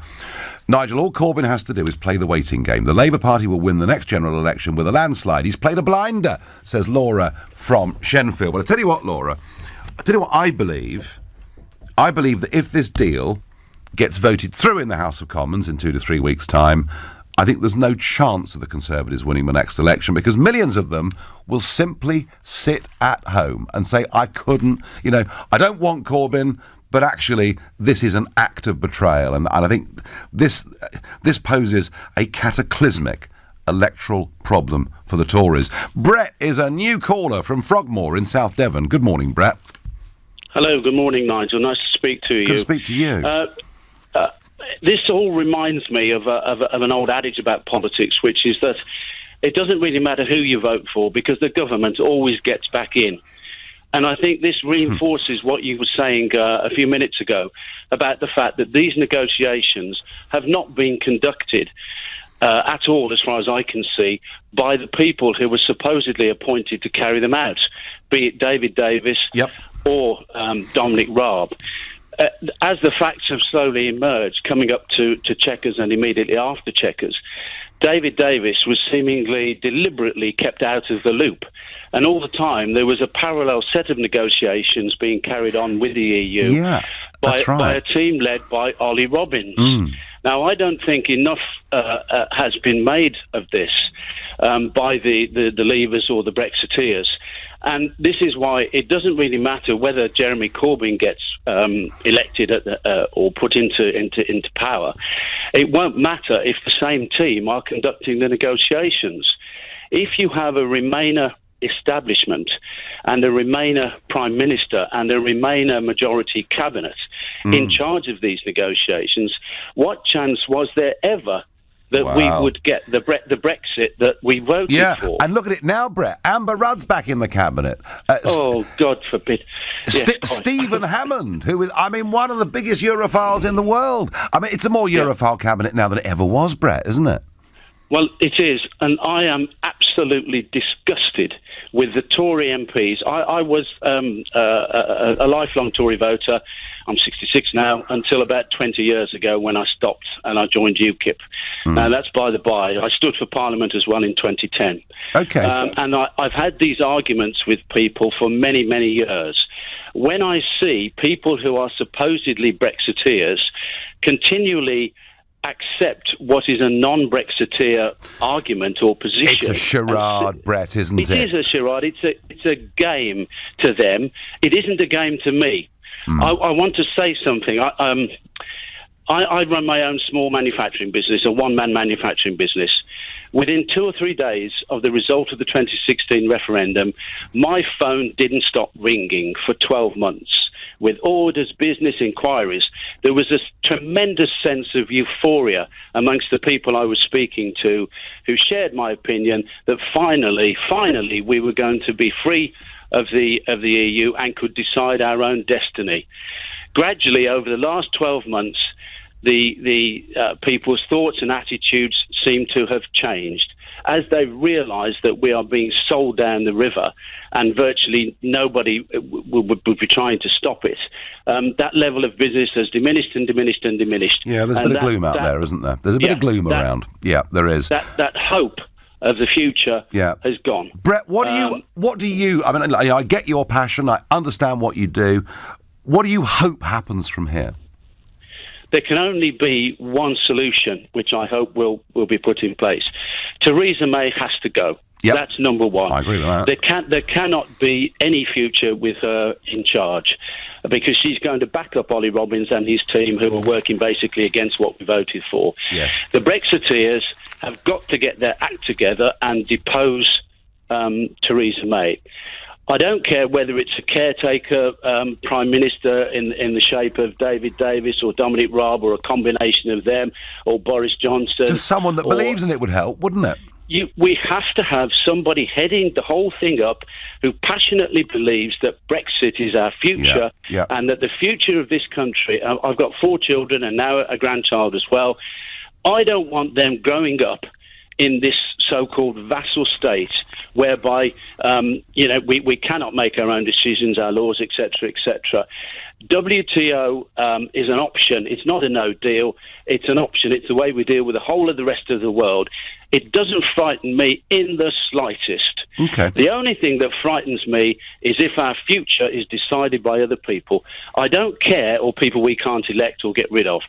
I don't care what the world throws at us, as long as we can control our own destiny and make the best of whatever hand we're given. Brett, you've made the point very passionately. Thank you. And just backing up Brett's point, very interesting piece by Quentin Letts in today's Sunday Telegraph. The Prime Minister threatens to neutralise Brexit, disable our sovereignty and obliterate the Conservative Party. Wow, that's pretty strong stuff. And I will be asking the political editor of The Sun on Sunday in a minute just what The Sun are really thinking about Theresa May. But Luke is a new caller from Ipswich. Luke, tell me that the Labour Party could do a fantastic job of this, please. Good morning, my friend. Good morning. I'm going to keep it simple. Yep. The way I see it, I think we've got 2 options at the moment on the table, and it's who are we going to let drive the bus, Stevie Wonder or Ray Charles? Honestly, nobody seems to know. Like, if Labour get in, because of everything that's going on with the Conservatives, if Labour do get in, then you've not only got to look at what will happen with Brexit, but you've also got to look at the way Corbyn is generally. He will go after big business, he'll push them out, and this is what we've got to realise as well. Even if he did get us a Brexit, what's he going to do? Well, actually, Luke, if he got us a Brexit, a proper Brexit, where we became an independent, self-governing nation, it wouldn't matter that much what he did, because he could only do it for a short period of time. We could then vote for somebody else to reverse all of it, couldn't we? I mean, that is the essence of what parliamentary democracy is. And my problem with Theresa May's proposal is all the rules and regulations that affect the whole of British business, we won't be able to change any of, stuck in that customs union. Yeah, and that's the thing. I don't understand how she's even... how she can stand there with a straight face and say that she's got us the best deal that was possible, because it's worse than anything. Yes. We're completely locked in. There's no way out of it. And that's what a lot of people won't admit. apart from the people that see it for what it is. But it sounds to me, Luke, with what you said about Jeremy Corbyn, that whatever you think of this deal and whatever you think of Theresa May, you're still going to vote for her. I'm UKIP myself. Oh, are you? Right, okay. Yeah, to be honest, I was quite disappointed that you did leave. Well, I haven't left. I'm just not leader of it anymore. And I'm still, leading a group in the European Parliament, but I'm not running the thing on a day-to-day basis. Yeah. Thank goodness. I think you would have been a lot better to stay on, and the party would be a lot higher up in the rankings. Yeah, and I realised that if I'd done that, and it would have been another 10 years, and I thought, no, I don't fancy that. Luke, thank you. I'm off to Eastbourne to speak to Lynn, a new caller. Good morning, Lynn. Hello, Nigel. So, could Corbyn do a better job? No, he couldn't at all, because the job can't be done. But what I want to say is that what has happened here, you British are not believing in yourselves through all of this, and I have to say that you're the sharpest, you're known to be, the sharpest business people in the world, that this is facing a cliff. It's absolutely ridiculous. We were working with British business intelligence in the British Embassy back in the 1970s. You all were owning some of the most major companies in America, and typically you didn't want everybody in America to know that, but that's the way that you work. This is absolutely ridiculous. You're facing a wide-open future. It's been long in coming. You should definitely go for it and believe in yourselves. This is absolutely ridiculous. Well, Lynn, our complete loss of self-confidence, at least that loss amongst our leaders, is absolutely right. And one of the arguments I made all through the referendum is that our political class arguing for us to stay part of this club, they just don't believe we're good enough to run our own country. And Lynn, that to me is at the root of much of this. That is at the root of it. It has to be self-belief. Morale is everything. Morale and integrity. You don't have the integrity with the EU. You certainly don't have that. The mindset that could pass a law, for instance, that people in jail for pedophilia had to have access to child porn. You have incredible. I don't think they know who's making these decisions. You have to be out, and you have to be out for the sake of America as well. And as a matter of fact, I think for Western civilization, you have to be. Len, do you know something? Not only are we the laughing stock of Brussels, and how happy they were in the members' bar in Strasbourg last week when I was there, but I think increasingly my American friends say, so are you telling me then that there's no prospect of us doing a trade deal for at least another 3 years, or is it 5 years? Why would anyone, Lynn, actually take us seriously? And that's the problem. How long have you lived here, Lynn? 40 years. 40 years, right. And do you think we're approaching the worst crisis you've seen in that period? I think that you're approaching the biggest opportunity that you've had in all that Yeah, well, no, listen, I don't disagree with a word of that. Lynn, thank you for the call. I've always believed that. Massive opportunity, but you have to believe in it. And above all, the leader has to believe in it. And Theresa May doesn't believe in it. And here's the irony. Jeremy Corbyn does believe in it. So on the face of it, I should say he'd make a better job of doing the negotiation. But, once again, he's never worked in the real world of business. None of these people have ever been involved in negotiations that matter. I also think he'd be completely hamstrung by his own party, who are pretty Remain. You're listening to the Sunday edition of the Nigel Farage Show here on LBC. It's now 11:30 and time for the news with Philip Chryssikos. Theresa May says as far as she knows, 48 letters needed to trigger a vote of no confidence in her leadership have not been sent. The Prime Minister also says it's been a tough week, adding she's never thought about stepping down. But Mrs May's former Brexit Secretary Dominic Raab says she's failed to stand up to a bullying European Union over her draft Brexit agreement. More bodies have been found in the California wildfires, with at least 78 people now dead. More than 1,300 are still missing. 3 men have been taken to hospital following a shooting in North London. It happened in Enfield. 2 had gunshot wounds. LBC weather, dry and sunny, breezy in the south, a high of 11 degrees. This is LBC. You and me are going to have such great adventures. Climb mountains, travel to the great beyond. Or we could drive around aimlessly for a bit to see if that works. With 7-inch touchscreen and navigation, Renault Kadjar is ready for life's adventures. Now with £2,500 deposit contribution, it's even easier to get one. Search Kadjar offers. 4.9% APR representative, Renault Finance, subject to status, over 18s, ordered by January 7th, registered by March 31st, 2019. Retail customers at participating dealers, T's and C's apply. Are you about to put your audit out to tender? How will you decide which accountants to select? Whether you decide to spend more or less, go bigger or perhaps smaller, What you really need to do is choose the one best suited to your company. In which case, you should arrange a free meeting with Barnes Rofe. We know that every client has different needs because we spend the time to get to know them personally. Contact us at barnesrofe.com. Barnes Rofe, clever accountants for business.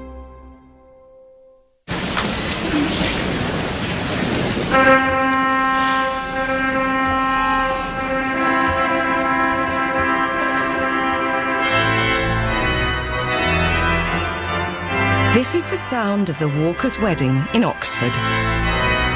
Only a bouquet's throw away from a Holiday Inn hotel. What are you doing this weekend? It all begins at holidayinn.com. This is the sound of waiting in for your British Gas engineer from the corner shop. Introducing our new Engineer Tracker. Because it's nice to know if you can pop out for milk, we're with you. All part of British Gas Home Care boiler cover from £12 a month. That's just 40p a day. And now, enjoy 1 month free this winter when you buy selected home care products online by the 19th of November. Search British Gas Home Care. Conditions apply. Research a holiday. Do it online. Book your hotel. Do it online. Learn how to say hello like a local. Do it online. Renew your passport. Do it online. Wait, can you actually do that? Yeah, it's easy. You can upload a photo from your phone and instantly know if it's correct. Fill out the forms and then you just post back your old passport. Stay comfy on the sofa. Do your passport online. Get it done quickly. Do your passport online. Save £9.50. Do your passport online. Take the easy option and renew your passport online. Visit gov.uk. Get your home ready for Christmas with Oak Furnitureland. Because right now you get great low prices and guaranteed Christmas delivery. For the big meal, there's our big range of dining tables. And you can choose any chair with any table. And because it's all 100% solid hardwood, it'll easily cope with all your Christmas visitors. So get your home ready for Christmas the easy way at Oak Furnitureland. There's a store near you. It's only just launched, but the new Vauxhall Combo van has already delivered. For the heavy lifters, with its payload of up to a ton. For the fuel savers, with its highly efficient engines. And now, we're delighted to announce it's also delivered the coveted title of International Van of the Year 2019. New Combo. Carries British business. Vauxhall, British brand since 1903. Search Vauxhall Combo. The Nigel Farage Show on LBC. Call 0345 6060 973.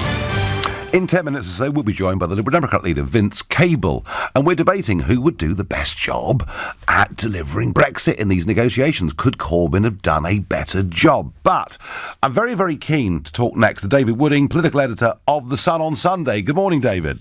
Good morning, Nigel. Now, you have been, as a newspaper, very pro-Brexit, and you've been very supportive of the Prime Minister. In your opinion, is there going to be 48 letters this week and a vote? Well, it's a very tricky question, that. I was speaking to Graham Brady both yesterday and just in the last hour. Yeah. And he keeps his cards, and his letters for that matter, very close to his chest. Yeah. So it's difficult to know. I felt steam had gone out of it a little bit when Jacob Rees-Mogg, the European Research Group chairman, stood outside the Commons with a throng of journalists around him, announced he was putting in a letter and urging other people to do so. And then Theresa May managed to limp through to the weekend without the full 48 going in. The suspicion is that she's within fewer than a dozen letters of triggering an election. But I think the big thing that people will be thinking about this weekend, the MPs, apart from talking to their constituency chairmen and women and their local membership to see how they feel, they'll be wondering who is going to be the leader if they topple Theresa May. That's the first question, because they need to be able to unite behind somebody, and there's a field of about 7 or 8 people who will run. And secondly, what if she wins this? Could it strengthen her position? So it's not quite as simple as bring down the Prime Minister. There's a lot more to be thought about, I think. So, but she could survive as Prime Minister. The 48 letters not get reached. She could do that, but she could still lose this vote on this deal, David, couldn't she?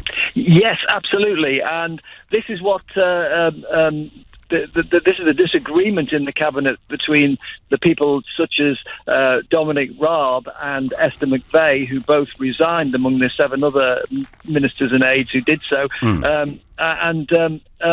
They felt that we have to get rid of Theresa May because she is hopeless at A, negotiating, and B, has secured a rotten deal.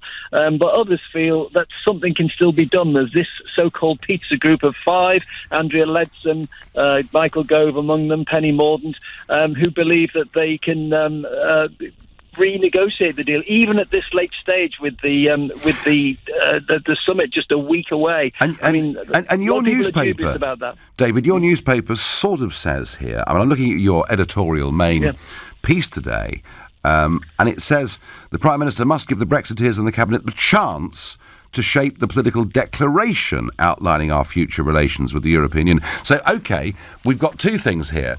We've got a withdrawal agreement and a non-binding 7-page political declaration pointing the way ahead.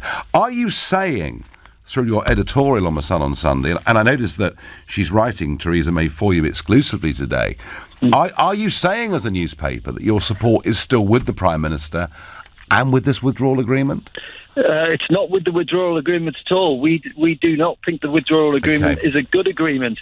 The difficulty is that there are 585 pages of the withdrawal agreement, and as you rightly say, Nigel, only 7 pages of the future relationship. That's 1% of the withdrawal deal. Yes. So I think what maybe we'll be seeing from the Prime Minister is a bit more on what's in that future relationship agreement. She needs the European Union to give her something, but of course she'll have with her in the cabinet people pushing her to try and change this deal. Lots of people, yourself included, I suspect, feel that it would be much easier to rip this thing up and start again. But time is running out, so it's very, very difficult to know where she turns from here. And if she loses that vote in the House of Commons, you've been studying this for a few decades, would that not be the biggest political crisis of modern times? It certainly would. With a couple of months to go till Brexit, both sides are playing a real game of poker here because the hardline Brexiteers believe there's nothing that could stop a departure on World Trade Organization terms. That's what the critics call a hard Brexit, or crashing out, or cliff edge. And but then there's the other side, the Remainers among them, who believe that would be a disaster and that they could possibly force a second referendum. So you sense that both sides are playing a game of dare or stir, or somebody's got to blink here on this. Well, I tell you what, something's got to happen. I tell you what, David, none of us will be taking any holidays this side of Christmas. Thank you very much indeed for joining us this morning. It was David Wooding, political editor of The Sun on Sunday, saying that he'd spoken to Graham Brady this morning, who seemed to indicate there weren't 48 letters in. But I guess depends a little bit whether letters have been delivered, I suppose, and whether they were copied by email. John is calling from Newcastle. John, could Corbyn and Labour make a better fist of it than the Tories have done? Absolutely not. No chance. Right. Over the last 2 years, on a week-to-week basis, if you could tell me what the Labour Party policy was consistently on Brexit, I'd be very interested to hear it. Yeah, they're all over the shop, aren't they? And they keep contradicting each other, John, don't they?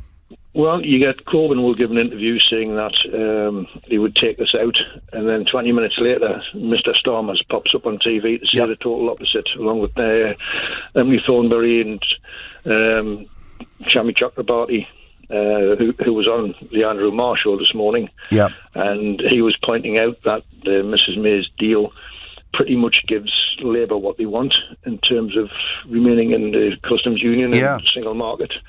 And yet she got flustered and denied it and couldn't answer the question. So what this has proved is that our members of Parliament are experts in manipulation. They are self-serving. They've done nothing for the UK public. What they had the right to do as a government and as members of Parliament was to point out that, well, look, if we do this, if we do X, then Y could possibly happen. Yes, there could be some pain, but ultimately they have to serve the British public and they have to give us Brexit. Are you one of those people, John, who's beginning to say, I might not bother to vote for anybody next time round? Oh, no, I'm going to vote. You are going to vote? Okay. I always vote. I think this has exposed politicians in the Houses of Parliament once again. I mean, a few years ago we had the expenses scandal, and we thought that there'd been a clean-up after that, and there absolutely hasn't. Absolutely hasn't. This isn't everything that's happening at the moment is not about what's best for this country. It's about protecting themselves. They are playing party politics with us to the detriment of the country. I tell you what, John, given those views, it must be tough to know who to vote for. John, I thank you. I'm going to run on and go to Neil in Boreham Wood. Neil, could Corbyn do a better job? Well, Nigel, what you said a few minutes earlier on before the news about the fact that if Corbyn got in, there'd be a bit of a disaster with the economy, but we'd get a Brexit. I was hypothetically saying... I get it. But Nigel, what I'm concerned is a vote for Corbyn might be a vote for Brexit, but you're also voting for a re-entry into Europe and accepting the euro, because it's the only way of bailing the UK out of the biggest bankruptcy ever. OK, so you think a Corbyn government will lead us to literally going bust? Absolutely, and without any choice, we'd have to rejoin Europe if they did. They're probably the only people that would accept it. How would we be bailed out? Well, I look, we did have the IMF, of course, bail us out back in 1976, and that was a Labour government, to be fair. Right, so do you think the economic threat of Corbyn is a bigger risk to this country than how we deal with Brexit? Yes.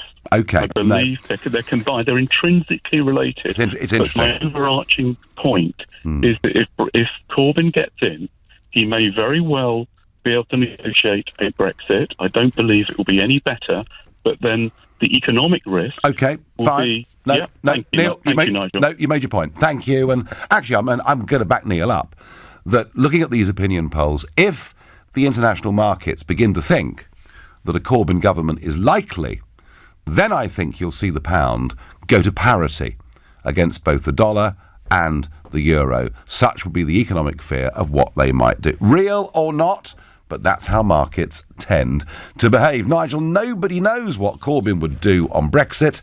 He's kept very quiet for the last 2 years, and his party is as split as the rest of us, says PK in Hearts. Yeah, the real Labour split is not in the House of Commons. The real Labour split is between them and their voters, about 40% of whom did vote for Brexit. 5 million people who voted Corbyn had voted for Brexit the year before. Michael is calling from Lanzarote. Hi, Michael. Hi, Nigel. How you doing? I'm all right. Good. No problem. Sat looking at the sea. Lovely. So who is the best person to do Brexit? None of the people in charge. We need somebody who believes in the country. Yep. No, we've got the upper hand here. If I'm an international haulier, I go abroad a lot. I've seen the state that Europe's in through the EU, immigration, etc. But if you see all the foreign trucks sat on the ports in France and in Spain coming to our country with their goods, we import more than we export. We've got the upper hand. Do you not think these suppliers are going to be up in arms if they lose their biggest market? Yeah, Michael, beyond belief. Do you know, Michael, about 20 years ago, an old fisherman said to me, he said, you know those 10,000 trucks that come through the Channel Tunnel every day? Do you think they'll stop coming if we leave the common market? And it rather sums up the point you're making. Michael from Lanzarote, thank you for your call. He makes the point. We've actually got a very good negotiating hand, if only we understood it. If only we had people in politics running the country who'd actually had a proper job and worked in business, it would make a very real difference, in my view. You're listening to the Sunday edition of the Nigel Farage Show here on LBC, and it's 11:45. Coming up at 12 on LBC, Majid Nawaz. Dominic Raab warns that Theresa May has allowed Britain to be blackmailed and bullied by Brussels and that she should negotiate a tougher stance on Brexit. What exactly would a no-deal Brexit look like? Majid Nawaz on LBC. Little Red Riding Hood has been trying to sell her grandma's home for some time now, but the estate agent's shiny, sharp teeth have left her with sweat on her brow. Trust me, darling, I just want what's best for you, hence the added fees. However, she spoke to the friendly team at Property Rescue, who cut out the middleman and guaranteed a sale in as little as 48 hours with no fees whatsoever. Fast forward to living happily ever after. Visit propertyrescue.co.uk. Property Rescue. Fast forward to sold. 5 stars. What else can I say about this amazing laptop? Well, it's amazing. Stylish design and the battery goes for ages. It never runs out. But what's really amazing? Never even used it. That's right. I get paid to write fake reviews. Amazing. Beat fake reviews with a Which membership. Our product reviews are independent and impartial. No brand can influence our recommendation. Search Which to find the facts and beat the fakes. Which? Keep questioning. Here's a clever thing. A Blaze laser light. It beams a bicycle-shaped light onto the road in front of you to help make you more visible to others. And they're now fitted to every single one of the 11,500 Santander cycles in London. See, it's not just a light, it's a brighter bit of thinking. Search TfL improvements. To the Mayor of London and TfL, every journey matters. At Boots, we want to help you be protected against flu. If you're over 65, pregnant, have certain medical conditions or are a carer, you can get a free NHS flu jab. Book your free NHS flu vaccination in-store on our app or at boots.com/flu. Boots, let's feel good. England and Wales only, funded by the NHS, subject to eligibility criteria, all bookings subject to stock and pharmacist availability. Ask your pharmacy team for details. Wait, where's my debit card? I just used it. Did I leave it in my jacket? Maybe I left it in my jeans. Oh no, I definitely put my jeans in the wash. And if it's in the washing machine, it'll be spinning round and round and round. Wouldn't it be great if you could press pause on the card panic? Well, now you can. With the Lloyds Bank mobile banking app, you can freeze certain transactions on your Visa debit card until you find it. Oh, there it is. Lloyds Bank, by your side. Mobile banking app available to UK personal internet banking customers with an iPhone or Android device. T's and C's apply. Why wait for Black Friday? Because no one likes waiting. And at Oak Furnitureland, you don't have to. Right now, you'll find great-looking furniture, all in solid hardwood at amazing prices with guaranteed Christmas delivery. So why wait? Save now at Oak Furnitureland. There's a store near you. Ends Sunday. For 1 weekend only, you can buy any approved used car from Volvo Select with 0% APR finance and 2 services for just $199. But they also come with over 100 checks. So no need to kick the tires. 12 months unlimited mileage warranty, which you'll probably never use, and the latest software upgrades, which you definitely will. Visit your local retailer this weekend and drive home an approved used Volvo with 0% APR finance and 2 services for just $199. Available on used vehicles up to 4 years old. Participating retailers. 50% minimum deposit on minimum finance amount of £7,000. Conditional sale. Terms, eligibility criteria and return conditions apply. Volvo Car Financial Services. My perfect sandwich? Well, it goes bread, lettuce, cheese, and then the Branston. Deliciously tangy. Its sweet scent alone sends my taste buds into a frenzy. A mountain of glorious pickle smothers the bread from crust to crust. Ready to embrace its culinary soulmate, the creamy cheddar. Then cut it in half and you're done. Try new Branston Smooth in a jar. All the great Branston taste without the chunks. Bring out the Branston. The Nigel Farage Show. Text 84850. Who would do the best job negotiating Brexit? Where are we going with all of this? Well, joining me is Sir Vince Cable, leader of the Liberal Democrats. Good morning, Sir Vince. Good morning, Nigel. Now, looking at this withdrawal agreement, we're going to be inside the customs union, inside the single market rules. We're going to maintain free movement of people, perhaps in perpetuity.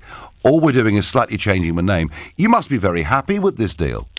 No, not at all. I mean, I do agree with you on your analysis that in many respects we're keeping all the rules of the European Union, but we in future will have no say over them. I mean, when I was Secretary of State, we had repeated occasions when the European Commission would come up with ideas on state aids or competition or regulation, and we objected and were able to change it in the Council of Ministers. We will no longer have that degree of control. I mean, I think we disagree on the basic outcome, but I think we do agree in our analysis of this dud agreement that Theresa May's brought back. So you're going to vote against it, the Lib Dems are going to vote against it, and it kind of looks, if you look at the arithmetic, it seems inevitable, doesn't it, that it's going to fail in Parliament? It does look inevitable. The numbers don't add up. And I think the big question about where we go from there a lot of this hinges on Jeremy Corbyn. I mean, he gave a terrible interview this morning, confirmed a complete lack of leadership. I mean, whereas you've been long campaigning for Brexit openly, I think he's trying to achieve it by stealth. I think if he put his weight behind the call for a referendum, a people's vote, I think that would now happen, but he's backing off, and as a result we have no clarity at all about what happens when the government's position is voted down. Now, whether or not we have Mrs May as our Prime Minister, I've got to ask you, Sir Vince, if we had a second referendum, there is no polling evidence that we get a different result at all. We occasionally see a poll that puts Remain a little bit ahead, and then we see one today that shows that slip back. So if we get if you get your second referendum, and we vote, this time 54% to 46%, I mean, will you accept a second result? Yes, I think we'd have to. Right, but why? I certainly would if I were part of leading the campaign for Remain. I certainly would accept the result, whichever way it went. Didn't you all say you'd accept the result of the first referendum? No, I don't think so, because it was based on, as you know, on promises, on the expectation of what Brexit might produce. I think fairly shortly after the referendum, a lot of people started to argue that we needed to have a new go at this because the outcome was likely to be very different from what people had voted for, and indeed that's exactly what's happened. Well, lots of people in life make promises, including many of the pro-EU establishment in this country, sort of calling me a wild fantasist for suggesting that the European army was going to move and change in terms of foreign policy and indeed in terms of militarisation. And Angela Merkel this was Angela Merkel, Sir Vince, on Tuesday of this week. What we should do, and this is really important if we look at the developments of the past years, we have to work on a vision of one day creating a real, true European army. So, your predecessor, Nick Clegg, in open debate with me in 2014, said it was a dangerous fantasy to say the European Union wanted an army. Well, there are some people within it who do want a European army. That's perfectly true. And the German Chancellor, there's the French President, there's the Europe. I mean, it's happening, isn't it? What they're arguing is that in this very dangerous, changing world of which Mr. Trump is part, we should be having more cooperation on military matters with the rest of the European Union, and that seems to me perfectly sensible and pragmatic. And we can play as much or as little a part in that as well. Right, so you support the idea of a European army? No, I don't. I support the idea of military cooperation between independent armies, which is a different thing. Well, that's not what Mrs. Merkel's talking about. This is the problem, isn't it, in a way?